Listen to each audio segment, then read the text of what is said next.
and that happened on a continual basis throughout my time in office and on a daily basis throughout the course of the events that took place here in Ottawa.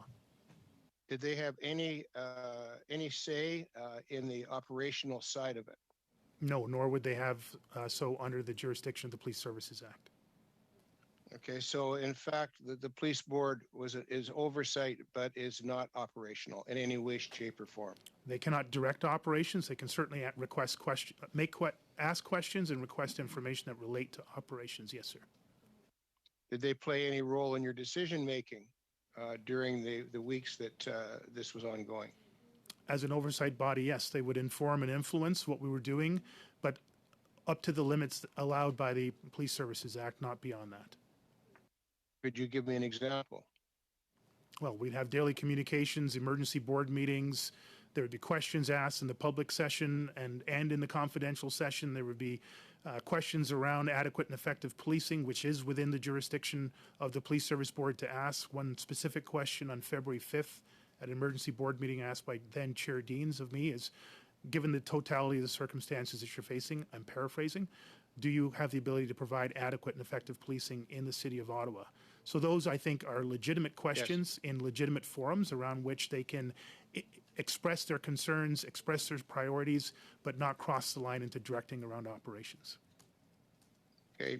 I'd like to move to the mayor and his negotiations with Ms. Litch. What was your thoughts on that? I mean, you're the person in charge of what's going on there, and yet you say you had no information, no ongoing information of any of this. What are your thoughts on that from a committee? Yep. Sorry, I'm just going to remove this headphone. Just to be clear, I took no part, none of my officers, to my knowledge, took any part of the actual negotiations. I understood in principle that there were negotiations to remove vehicles from the red zone area, from the downtown core area, particularly in the residential areas, to other areas of the city or outside of the city. In principle, I was supportive of that general aspect of negotiation. My simple statement back to the city manager who informed me of this was that if it contravened our operational planning, that I would not allow for that to happen. Okay, it just seems counterintuitive to me that you're leaving on the street and somebody's cutting deals behind your back and you aren't part of them. It just does not seem to be conducive to moving forward.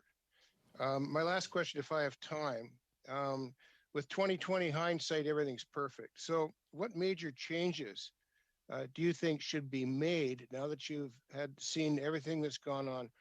What would the major changes be that you would bring about to ensure that this did not happen again? And if it did, it was dealt with in a different way?